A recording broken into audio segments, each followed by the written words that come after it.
சர்க்கரை வியாதி ரொம்ப சிறப்பாக குணப்படுத்த முடியும். குணப்படுத்த முடியாத பெரிய பிரச்சனை இல்லை. முதல்ல குணப்படுத்த முடியும் அப்படிங்கிற நம்பிக்கையை உருவாக்குங்க. எத்தனை ஆண்டுகள் சர்க்கரை வியாதி உங்களுக்கு இருந்தாலும் எளிமையாக குணப்படுத்தலாம். ஆவாரம்பூ டீ குடிக்க ஆரம்பிக்க போகிறீங்க. இந்த வீடியோவை முழுவதுமாக பார்த்து எழுதி வச்சுக்க போகிறீங்க. உங்களுக்கு 3 மாதத்தில் குணமாக போகுது. ஒரு 15 நாட்கள் நான் சொல்கிறத நீங்கள் கடைபிடிக்கும் போது நல்ல முன்னேற்றம் கிடைக்கும். அதை வச்சு நீங்கள் கண்டுபிடிச்சிக்கிறீங்க நமக்கு குணமாயிரும் அப்படின்னு. கோதுமை பால் சாப்பிட போகிறோம். வெந்தயத்தை ஊற வச்சு முளைக்கட்டி சாப்பிட போகிறோம். முளைக்கட்டிய பச்சை பயிர்கள் சாப்பிட போகிறோம். சில ஃப்ரூட்ஸ் ஒதுக்கிட்டு சில ஃப்ரூட்ஸை மட்டும் நாம் எடுக்க போகிறோம். வெஜிடபிள்ஸ் தேர்ந்தெடுத்து பயன்படுத்த போகிறோம். அவரைக்காய், கொத்தவரங்காய், பீன்ஸ், சௌச்சவ், நூக்கல், முள்ளங்கி, இது மாதிரியான நல்ல காய்கறிகளை பயன்படுத்த போகிறோம். குறிப்பாக வெண்டைக்காய், அவரைக்காய், கோவக்காய், இந்த 3 காய்களுமே சர்க்கரை வியாதிக்கு மருந்தாக செயல்படும். சிறப்பாக நீங்கள் குணமாகலாம். முழுவதுமாக எழுதி வச்சுக்கோங்க. காலை என்ன சாப்பிடணும், மதியம் என்ன சாப்பிடணும், இரவு என்ன சாப்பிடணும், எல்லாமே தெளிவாக சொல்லித்தரேன். மருந்து மாத்திரை எடுக்கக்கூடிய நபராக இருந்தால் அவங்க சாப்பிட்ட பிறகு மருந்துகளை இப்போதைக்கு ஆரம்ப காலத்தில் எடுங்க. சர்க்கரை வியாதி குணமாயிருச்சு அப்படின்னு கிட்டத்தட்ட ஒரு 3 மாதத்துக்கு ஒரு தடவை தைராய்டு, சர்க்கரை வியாதிக்கெலாம் அடிக்கடி செக் பண்ணுவீங்க. அடுத்த முறை செக் பண்ண போகும்போது மருத்துவர் சோதனை செஞ்சுட்டு முழுவதுமாக குணமாயிருச்சு, பரிபூரணமாக நல்லா இருக்கீங்க அப்படின்னு சொல்லுவார். மருத்துவர் சொன்ன பிறகு சந்தோஷமாக நீங்கள் எனர்ஜியாக சர்க்கரை வியாதி இல்லைன்னு மகிழ்ச்சியாக நீங்கள் இருக்கலாம். அந்த அற்புதத்தை உங்களுக்கு நம்ம நடத்த போகிறோம். 10 நாட்களுக்கு தொடர்ந்து காலையில் ஆவாரம்பூ ஒரு 5 பூ எடுத்து போட்டு 1 ஸ்பூன் சீரகம் எடுத்து போட்டு நல்லா கொதிக்க வச்சு வடிகட்டி, கொதிக்க வச்ச பிறகு வடிகட்டிடுங்க. வடிகட்டினோன்னு ஆற வைங்க. ஆற வச்சு ஒரு 20 மினிட்ஸ் அல்லது 10 மினிட்ஸ் ஆறுச்சுன்னா அது தானாகவே சூடு குறையும். தானாகவே சூடு குறைஞ்ச அந்த அமிர்தமாக இருக்கக்கூடிய உடம்பை தங்கமாக மாற்றக்கூடிய அற்புதமான பானம் ஆவாரம்பூ பானம். இதை நீங்கள் 10 நாட்களுக்கு தொடர்ச்சியாக எடுக்கணும். காலையில் 7 மணிக்கு இது கண்டினியூ பண்ணுங்கள். அடுத்த 10 நாட்களுக்கு நுனி கொழுந்து வேப்பிலை பறித்து அரைச்சி ஒரு 50 மில்லி அளவுக்கு சாறு எடுத்துக்கோங்க. அடுத்த ஒரு 10 நாளைக்கு கீழா நெல்லி இலை எடுத்து அந்த இலை, வேறு, தண்டு எல்லாத்தையும் எடுத்து அரைச்சி அது ஒரு 10 நாட்களுக்கு எடுத்துக்கோங்க. இதுபோல் ஒரு 10 நாள், 15 நாள், 20 நாள்னு பிரித்து நம்ம செய்யணும். இப்போ 10 நாட்களுக்கு நான் உங்களுக்கு சொல்லியிருக்கேன். அடுத்த 10 நாட்கள் க்ரீன் டீ எடுங்க. அடுத்த ஒரு 10 நாட்கள் வெந்தயத்தை ஊற வச்சு அந்த தண்ணியை குடிங்க. வெந்தயத்தை முளைக்கட்டி அதுக்கப்புறம் நீங்கள் வெந்தயத்தை இரவு நேரம் ஊற வச்சுருங்க. ஊற வச்சுட்டு காலையில் எந்திரிச்சு அந்த வெந்தய தண்ணியை குடிச்சிருங்க. அதுக்கப்புறம் அந்த வெந்தயத்தை முளைக்கட்டி வைங்க. மறுநாள் காலையில் நாம் முளைக்கட்டிய வெந்தயம் சாப்பிட்டுக்கலாம். ரொம்ப நல்லாயிருக்கும். அதுக்கடுத்து ஒரு 10 நாளைக்கு ரொம்ப சிறப்பான முறையில் நேசித்து நீங்கள் ஒரு நல்ல திரிக்கடுகம் பொடி வாங்கி அந்த பொடியை தண்ணியில் போட்டு கொதிக்க வச்சு வடிகட்டி குடிங்க. இது ஒரு 10 நாட்கள் செய்யுங்க. இப்போ இதில் ஏதாவது ஒன்று, இப்போ கீழாநெல்லியோ அல்லது வேறு ஏதோ ஒரு பொருளோ இப்போ நான் சொல்கிறதுல ஏதாவது ஒன்று கிடைக்கல அப்படின்னா அது நீங்கள் தவிர்க்கிறதுன்னா தவிர்த்துக்கலாம். எல்லாத்தையும் தவிர்த்துடாதீங்க. ஏதாவது 1, 2 கிடைக்கல அப்படின்னா, இப்போ கீழாநெல்லாம் சில பேருக்கு பச்சையாக கிடைக்கிறது கொஞ்சம் ரிஸ்க்காக இருக்கும். வேப்பையில் கூட கிடைச்சிரும். கீழாநெல்லியில் கிடைக்கிறது கொஞ்சம் ரிஸ்க்காக இருக்கும். அடுத்த 10 நாட்களுக்கு வெண்டைக்காய் வாங்கி பொடி பொடியாக வெட்டி இரவு நேரம் ஊற வைங்க. காலையில் எந்திரிச்சு அந்த தண்ணியை குடிச்சிருங்க. அடுத்து ஒரு 10 நாளைக்கு பன்னீர் பூன்னு ஒன்று இருக்குது. நாட்டு மருந்து கடையில் கேளுங்க. அந்த பன்னீர் பூ எடுத்து ஒரு 10 பீஸ் அல்லது 5 பீஸ் எடுத்து தண்ணியில் ஊற போட்டு தூங்கிடுங்க. காலையில் எழுந்திரிச்சு அதை அப்படியே தண்ணியோடு கரைச்சி அப்படியே குடிச்சிருங்க. ரொம்ப நல்லது. அடுத்த 10 நாட்களுக்கு மாதுளம்பழம் தோல் எடுத்து நல்லா சின்னதாக பிச்சு எடுத்துடணும். மாதுளம்பழத்தோல் இரவு நேரம் ஒரு 3 மாதுளைக்கான தோட்கள், அந்த மாதுளை முத்துக்களை வேறு யார்ட்டையும் கொடுத்து சாப்பிட சொல்லிடுங்க. இரவு நேரம் மாதுளை தோலை எடுத்து நல்லா சின்னதாக பிச்சுட்டு தண்ணியில் போட்டு ஊற வச்சிடணும். ஒரு 1/2 லிட்டர் தண்ணியில் ஊற வச்சிடணும். ஊற வச்சுட்டு காலையில் எந்திரிச்சு மாதுளம்பழத்தோல்லாம் எடுத்து வடிகட்டி புழிஞ்சு வெளியில் போட்டுட்டு அந்த வாட்டரை குடிச்சிடணும். இது மாதிரி 3 நாட்களுக்கு தொடர்ந்து குடிங்க.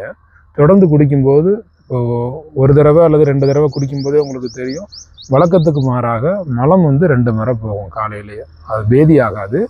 2 முறை இல்லை 3 முறை போகும். இந்த 3 நாட்கள்லேயே அப்படி 2 முறை 3 முறை உங்களுக்கு போயிடுச்சு அப்படின்னா அதுக்கப்புறம் நீங்கள் 10 டேஸ் மாதுளை வாட்டர் குடிக்க வேண்டாம். ஒருவேளை உங்களுக்கு அது மாதிரி வழக்கத்துக்கு மாறாக அதிகமாக மலம் போகலை, 3 நாள் குடிச்சும் போகலைன்னா 10 டேஸ் வந்து கண்டினியூ பண்ணுங்கள். இல்லைனா இது 10 டேஸ் வந்து நீங்கள் கண்டினியூ பண்ணக்கூடாது. இப்போ நான் சொன்ன விஷயங்களை மட்டுமே 10 நாட்கள் 10 நாட்கள் 10 நாட்கள்னு ரிப்பீட் பண்ணிக்கிட்டே இருக்கணும். இதை மட்டுமே நீங்கள் ஃபாலோ பண்ணால் போதும். இது வந்து ரொம்ப சிறப்பான ஒரு முறை. காலையில் 7 மணிக்கு செய்ய வேண்டியது. அடுத்து காலையில் 8 மணிக்கு நீங்கள் செய்ய வேண்டியது, சேலட்ஸ் வந்து நீங்கள் சாப்பிடணும். நல்ல இயற்கையான உணவுகள், உயிருள்ள உணவுகள் சாப்பிடணும். ஒரு 3 மாதத்துலேருந்து 6 மாதத்துக்கு இட்லி கிடையாது உங்களுக்கு, தோசையும் கிடையாது உங்களுக்கு. கோதுமை உணவுகள் சாப்பிட்டுக்கலாம். காலை சாப்பாட்டில் கோதுமை உணவு சாப்பிட்டுக்கலாம். தக்காளி பொங்கல், புதினா பொங்கல் இதெல்லாம் நீங்கள் சாப்பிட்லாம். பழைய சாதம் வேண்டாம். இட்லி தோசை தவிர பூரி, இது தவிர பூரியும் சேர்க்கக்கூடாது. மற்ற உணவுகள் நீங்கள் சேர்க்கலாம். இப்போ காலையில் ரைஸ் வடித்து கீரை வச்சு சாப்பிட்லாமா? சாப்பிட்லாம். வேறு என்ன சாப்பிட்லாம்? காலையில் கிச்சடி சாப்பிடுங்க, உப்மா சாப்பிடுங்க, சாபுதானா கிச்சடி இருக்குது சாப்பிடுங்க, கஞ்சி வகைகள் சாப்பிடுங்க, சத்து மாவு கஞ்சி இருக்குது, மாப்பிள்ளை சம்பா அரிசியில் கஞ்சி இருக்குது, அது மாதிரி சாப்பிடுங்க. சிறுதானிய தோசை, சிறுதானிய இட்லி கூட சாப்பிடக்கூடாதா? ஆமாம், எந்த தோசையும் சாப்பிடக்கூடாது, எந்த இட்லியும் சாப்பிடக்கூடாது. புளித்த பண்டங்கள் சேர்க்கக்கூடாதுங்கிறது இதில் ரொம்ப முக்கியமான நோக்கம்.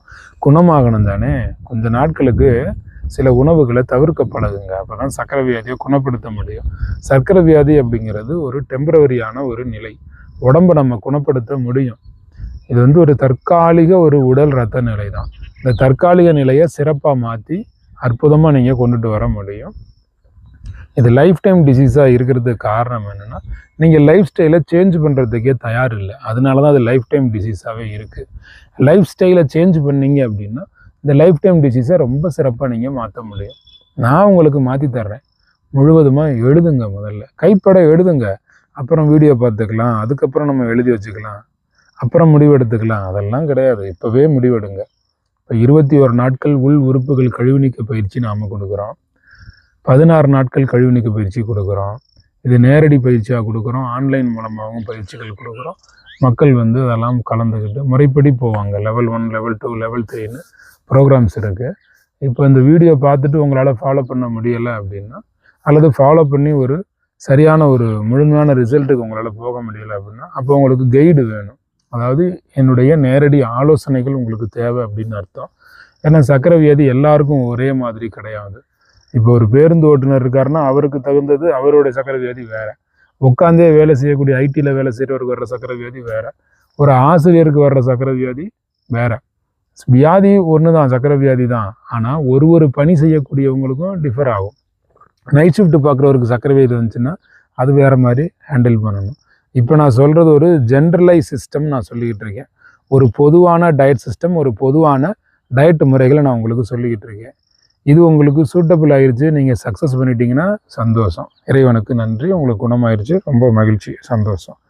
ஒருவேளை குணமாகறதுல தாமதமானாலோ அல்லது குணமாகிறது தடைப்பட்டாலோ நீங்கள் பயிற்சிகளில் ஜாயின் பண்ணுங்கள். லெவல் 1, லெவல் 2, லெவல் 3ன்னு. லெவல் 1 கழிவு நீக்க பயிற்சி, லெவல் 2 வந்து உங்களோட மைண்டை எனர்ஜி பண்ணக்கூடிய மைண்டு கிளாஸ் ரொம்ப அற்புதமாக ஆன்லைன் மூலமாக நடக்கும். 3rd ஒன் உங்களுடைய உடல் உறுப்புகள் ஒவ்வொன்றையும் பார்த்து சரி செஞ்சு சீரமைச்சு எப்படி நீங்கள் குணப்படுத்திக்கிறது அப்படிங்கிற குணப்படுத்தக்கூடிய டயட் உங்களுக்கு கிடைக்கும். அந்த டயட் வந்து உங்களுக்கு டைரெக்டாக உங்களோட கம்யூனிகேட் பண்ணக்கூடிய, உங்களோட நேரடியாக பேசக்கூடிய வாய்ப்பு உங்களுக்கு கிடைக்கும். நான் உங்ககிட்ட பேசுவேன், அப்சர்வேஷன் எடுப்பேன், உங்களுக்கு தகுந்த உணவு முறைகளை கொடுப்பேன். மருத்துவத்துக்கு எதிராகவோ மருத்துவத்துக்கு ஆதரவாகவோ இருக்க வேண்டிய ஒரு சூழ்நிலை உங்களுக்கும் வேண்டியதில்லை, எனக்கும் வேண்டியதில்லை. இப்போ மருந்துகள் அப்படிங்கிறது எப்போ தேவைப்படும் அப்படின்னா, குணம் ஆகாத நிலையில தான் மருந்துகள் நமக்கு தேவைப்படும். குணம் ஆகிருச்சு, உடம்பு பரிபூர்ணமாக நல்லா இருக்குது அப்படின்னா மருந்துகள் தேவையில்லை. அப்போ ஆரம்ப காலங்களில் குணமாகறதுக்கான மெத்தட்ஸ் உங்களுக்கு தெரிகிற வரைக்கும் மருந்துகளுடைய உதவி அவசியம் தேவைதான். அதுக்காக மருந்தே வாழ்க்கை முழுக்க நாம் எடுத்துக்கிட்டு இருக்கக்கூடாது. வாழ்நாள் முழுவதும் மருந்துலையே எதை வேணாலும் சாப்பிடுவேன், நான் மாத்திரையை சாப்பிட்டுக்கிட்டு இருந்துக்கிறேன் அப்படிங்கிறவங்களுக்கு என்னுடைய பயிற்சி முறைகள் செட் ஆகாது. மாத்திரை சாப்பிட்டுட்டே இருக்கிறது நல்லது இல்லைங்க, அதனால் சைடு எஃபெக்ட் வருதுங்க, நான் இயற்கையில் குணமாகறேன் அப்படிங்கிறவங்க தான் என் கூட கம்யூனிகேட் ஆக முடியும். நான் குணப்படுத்திக்கணும், வியாதி இல்லாத தேகம் வேணும் அப்படிங்கிறவங்க தான் என்னோட கம்யூனிகேட் ஆக முடியும். ஆரம்ப காலங்களில் டயட்டை ஆரம்பித்த உடனே நீங்கள் மருந்தை நிறுத்திடாதீங்க. இவ்வளவு நாட்களாக மருந்து சாப்பிட்டதுனால தான் உங்களுக்கு டிசீஸு கண்ட்ரோலில் இருந்து ஓரளவுக்கு நீங்கள் ஹெல்த்தியாக லைஃப் ஸ்டைலை மெயின்டைன் பண்ணிட்டு இருக்கிறீங்க. குணமான பிறகு அல்லது குணமாக மருந்தை குறைக்கிறது புத்திசாலித்தனம், அல்லது முழுவதுமாக குணமான பிறகு மருத்துவருடைய பேச்சை கேட்டு மாத்திரையை நிறுத்துறது உத்தமம். நமக்கு ரிப்போர்ட்டில் தைராய்டோ சர்க்கரை வியாதியோ என்ன பிரச்சனை உங்களுக்கு இருந்தாலும் சரி, அடுத்தடுத்த டிசீஸுக்கு அடுத்தடுத்த வீடியோக்கள் நான் தர்றேன். இது சர்க்கரை வியாதி பற்றி மட்டும் இருக்கக்கூடியது. சர்க்கரை வியாதி உள்ளவங்க சர்க்கரை இல்லைன்னு மருத்துவர் சான்று கொடுக்கணும். எந்த பிளட் ஸ்டேஷனில் உங்களுக்கு பிளட் ரிப்போர்ட்டு கொடுத்தாங்களோ அதே பிளட் ஸ்டேஷனில் உங்களுக்கு பிளட் ரிப்போர்ட்டு நார்மல், நல்லா இருக்கிறீங்க, சுபமாக இருக்கிறீங்க, சுபிட்சமாக இருக்கிறீங்க, உங்களுக்கு சர்க்கரை இல்லை அப்படின்னு ஹாப்பி அனௌன்ஸ்மெண்ட்டு நமக்கு வந்து வரணும். வர வைப்பேன், நீங்கள் வர வைக்கணும். நான் சொல்லக்கூடிய விஷயங்களுக்கு நீங்கள் ஒத்துழைப்பு கொடுக்கணும். இப்போ காலைல 7 மணிக்கு என்ன செய்யணும் அப்படின்னு சொல்லியாச்சு. காலைல 6 மணிக்கெல்லாம் நீங்கள் அல்லது 6 மணிக்கு முன்னதாகவே எந்திரிச்ச உடனே நல்லா தண்ணி குடிக்கணும். சிறப்பாக தண்ணி குடிங்க. காலைல எந்திரிச்சோடனே 1/2 லிட்டரோ 1/4 லிட்டரோ 1 டம்ளராவது தண்ணி குடிங்க. எழுந்த உடனே வயிற்றுக்கு குளுன்னு நீங்கள் அனுப்பணும் தண்ணியை. டீ காஃபி குடிக்கக்கூடாது. அதாவது பால் கலந்த டீ காஃபி காலையில் நீங்கள் குடிக்கக்கூடாது, மாலையிலையும் குடிக்கக்கூடாது. கிட்டத்தட்ட ஒரு 3லேருந்து 6 மாத காலங்களுக்கு நீங்கள் குடிக்கக்கூடாது. உங்கள் வியாதியினுடைய வீரியம் உங்களுக்கு நல்லாவே தெரியும். அதுக்கு ஒரு டைம் பவுண்டு வைங்க. இவ்வளோ நாளில் நம்ம குணப்படுத்தணும். இப்போ 3 மாதம்னா 90 நாள் அதுக்குள்ளே குணப்படுத்தி ஆகணும் அப்படின்னா சிலருக்கு கொஞ்சம் தாமதமாகலாம். நீங்கள் 90 நாள் கணக்கு வச்சுக்கவும் கூடாது. நான் வந்து இது ஒரு பொதுவாக எல்லாரும் 10 வருஷத்தில் உள்ளவங்களும் பார்ப்பீங்க, 5 வருஷத்தில் டிசீஸ் உள்ளவங்க பார்ப்பீங்க, 1 இயர் டிசீஸ் உள்ளவங்க பார்ப்பீங்க, துவக்க நிலையில் சர்க்கரை வியாதி வந்தவங்களும் பார்ப்பீங்க, 25 வருஷமாக டேப்லெட் சாப்பிட்றவங்களும் இந்த வீடியோவை பார்க்குறதுக்கான வாய்ப்புகள் இருக்குது. அதை நான் கணக்கில் வச்சு தான் நான் உங்களுக்கு வந்து 3 மாதம்னு சொல்கிறேன்.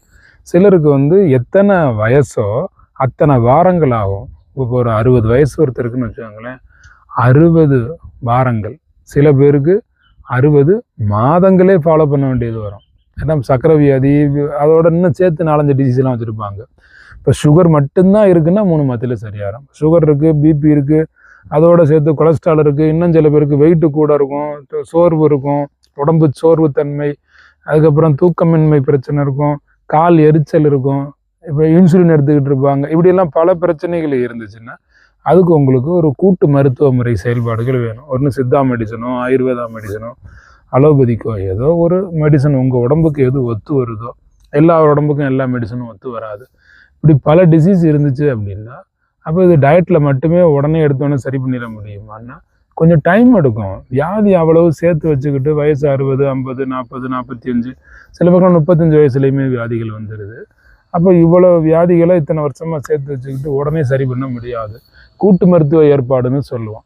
மருத்துவருடைய உதவிகளும் மருந்துகளுடைய உதவிகளும் தேவை. மருந்துன்னா என்ன? மறு உந்து சக்தி, நம்மளை எனர்ஜைஸ் பண்ணிடும். நம்மளை வந்து கொஞ்சம் அப்படியே ஒரு தாழ்ச்சி நிலைக்கு போகாமல் அப்படியே நம்மளுடைய வியாதியை கண்ட்ரோல் வச்சுக்கிறதுக்கு உதவி செய்யும். நீங்கள் எந்த மருந்து எடுத்தாலுமே வாயை கட்டலைன்னா நீங்கள் குணமாக முடியாது. இப்போ ஆயுர்வேதா, சித்தா, யுனானி, ஹோமியோபதி எல்லாம் நல்லா குணப்படுத்தக்கூடிய அளவுக்கு நல்ல மருந்துகள் தான். அந்த மருந்துகளை சாப்பிடும்போது நான் கண்டதையும் சாப்பிடுவேன், ஆனால் மருந்து சாப்பிடுவேன்னா இப்போ வாழைக்காய், கத்திரிக்காய் ஆயுர்வேதா மருந்துக்கு போனீங்கன்னா எடுக்கக்கூடாது. கருவாடு, மீன், முட்டை இதெல்லாம் சித்த மருந்துக்கு போனீங்கன்னா எடுக்கக்கூடாது. கட்டுப்பாடுகள் இருக்குது, உணவு கட்டுப்பாடுகள். நான் சாப்பிடாம இருந்தால் என்ன ஆகும்? நான் பிறந்ததே சாப்பிட்றதுனா இப்போ சாப்பிட்டு செத்துப்போங்கன்னு கைவிட வேண்டியதை தவிர வேறு வழி கிடையாது. வாயை கட்டினா தான் வயிறு நல்லாயிருக்கும், குடல் நல்லா இருந்தால் தான் உடல் நல்லாயிருக்கும். குடலில் நன்மை செய்யக்கூடிய கிருமிகள் இருக்குது. நம்ம உடம்பை வந்து பாதுகாக்கிறதுக்குன்னு செரிமான சக்தி நமக்கு இருக்கணும். உடம்பை பாதுகாக்கிறதுக்கு நமக்கு பிராணன் இருக்கணும். உடம்பை பாதுகாக்க சரியான குளுக்கோஸ் இருக்கணும். உடம்பை பாதுகாக்கிறதுக்கு நம்மக்கிட்ட நல்ல நீரோட்டம், உடம்புல ரத்த ஓட்டம் இருக்கணும், காற்று ஓட்டம் இருக்கணும், வெப்ப ஓட்டம் இருக்கணும். இது எல்லாமே கூட்டுத்தன்மையில் ஒரு ஒழுங்குபாடுக்கு வந்தால் தான் நம்ம நல்லாவே இருக்க முடியும். நான் கண்டதையும் திம்பேன், எங்கே வேணாலும் ட்ராவல் பண்ணுவேன், என்ன வேணும் செய்வேன், ஆனால் சொல் பேச்சு கேட்க மாட்டேன், நான் பிறந்ததே சாப்பிடத்தானே, நான் சம்பாதிக்கிறதே சாப்பிடத்தானே அப்படின்னா இப்போ சாப்பிட்டு சாவுங்கன்னு விட்டுற வேண்டியதுதான். ஒன்றுமே செய்ய முடியாது. கண்டதையும் சாப்பிடுவேன் அப்படின்னா அது என்ன அர்த்தம்? அது